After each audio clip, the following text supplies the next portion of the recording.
It's on. Fourth. We're on? Yeah. Oh, thank you, Ernie. Welcome to In Focus. This is another episode of our segment where we take learning and we dive a little bit deeper into concepts or ideas. Hopefully, I'll be doing more In Focus that are aimed toward children. It seems like some of these first In Focuses have really been more for the adults, but I think kids might get a value out of watching them too. Today's topic is documenting your child's homeschool adventure.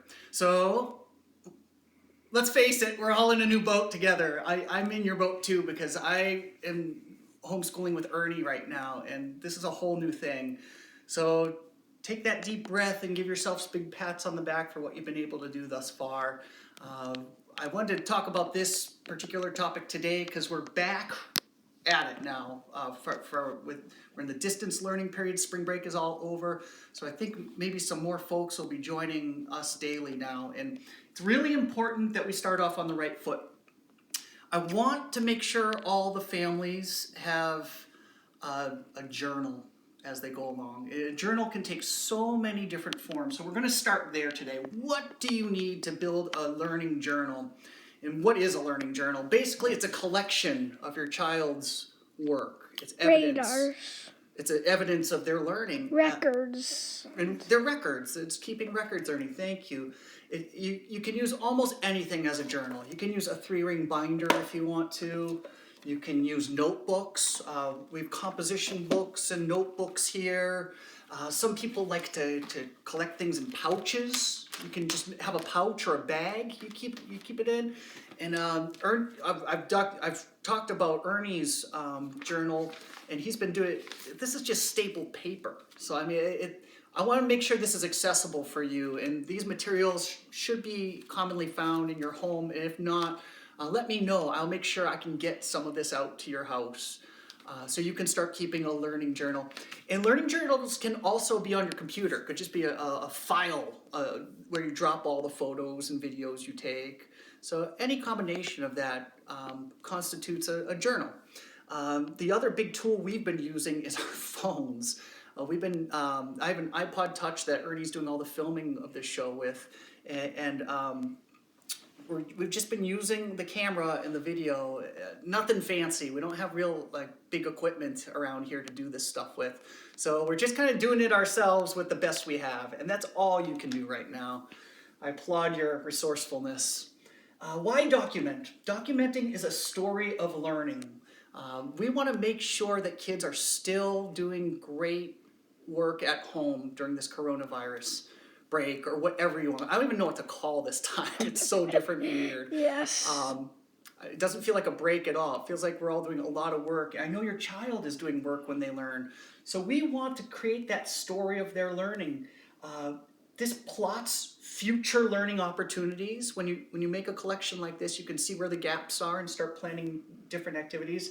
It also makes a beautiful keepsake of this unprecedented time. There's that word, unprecedented. Everybody's using that word a little bit too much, but we are kind of in this different time, and I think when all the dust settles years from now, it will be fun to kind of go through the learning artifacts from this period. Why document? It also keeps your child busy. I know we're looking for great things for kids to do right now. I'm going to keep updating resources. I'm going to keep giving you guys daily activities. I'm searching the web for other great content too. So we're going to keep at it. And we want the kids to be busy with learning, with meaningful activities, and with purpose these days. So I think also documenting offers promising strategies for the future. It helps you develop your organizational skills and helps prepare you for future responsibilities. And kids love to do stuff like that. They love to feel important. They love to feel empowered. And so in keeping a journal, that is also an opportunity for them to take control of their learning a little bit more and feel more responsible for it. So I want to kind of demystify team content a little bit. It kind of came out of the blue as we were developing the virtual classroom, but I really think it's an important vehicle, and it's kind of taken more shape and form as we've gone along. I think of team content as an invitation to participate. I want the kids to feel still connected to each other. And so I think team content offers a way for us to highlight the engaged learning that's happening and promote that. And I think the kids love seeing each other do great things. I think they get inspired. There's a certain synergy that happens. And I think it also gives you fresh ideas. So on Seesaw, we're going to keep promoting all the great stuff you guys are doing at home. And we just call it team content. It's offering just another chance to stay connected as we're doing this from home, which just looks so different. I'm also offering up office hours, which will be another way for us to stay connected as a group. And I'm thinking of other ideas too. So, as you might have some bright ideas to share, please send them my way. I think that sense of connection is so vitally important right now. It's so easy to feel alone right now, and we need to keep working toward a partnership. We've been doing that all year. We've been doing such a great job of that. Now we have to get more inventive about it. So please, I encourage you each and every day to send something to me about how your child learns. Now, on Seesaw, there's a lot of ways of doing this, and the easiest way for me, and maybe for you, I don't know, is the DIY. Do it yourself with the home learning codes. I think it's the pictures you want to share, the videos you want to send in, and if you can get comfortable with posting them yourself through the home learning codes, I really thank you for that. That makes my job a little lighter. If you can't do it, don't worry about that. Just send me your videos and pictures. I'll post them, okay? You can email them to me, and we'll make that happen. Now, there's another idea. Some of you may not feel comfortable about the photos and videos of your child going up on the internet. I want to remind you that Seesaw is a safe space. That's password protected. It's just for our learning, just for section B, just for section H. So it's a closed loop there. So that's not being shared with anyone outside of our sections. But I totally respect you if you still have concerns. Some folks don't want pictures or videos up on the internet, and you don't have to. That's not the only way to document. You can also email me narratives or learning stories. You could type me a message about what the learning looked like and how it took shape. That's team content too. I don't need to see it to count it. You can tell me. You can just share the best way that feels comfortable for you, and I want to highlight that as much as the pictures, as much as the videos. Probably all of you already have some team content, but maybe some of you didn't post it in. It's true, and all of it is valid, Ernie. I want them to send stories, so feel comfortable just doing that. And here's a fourth way: just give me a phone call. In the next newsletter on Sunday, I will post my telephone number as well as my address. You could call or text me, or you could even send snail mail. What's snail mail? So that's a silly term for the mail that we receive in our mailbox from the post office every day. If you want to just mail me a story, if you don't feel comfortable using the computer these days, or you're just, for whatever reason, please don't worry. There's no judgment here.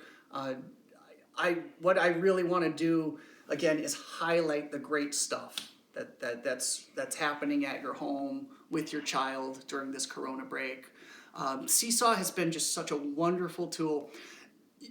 You may think that I've been doing Seesaw for quite some time, but this is literally my first year doing Seesaw, and I've really been able to explore how it functions and how it can work.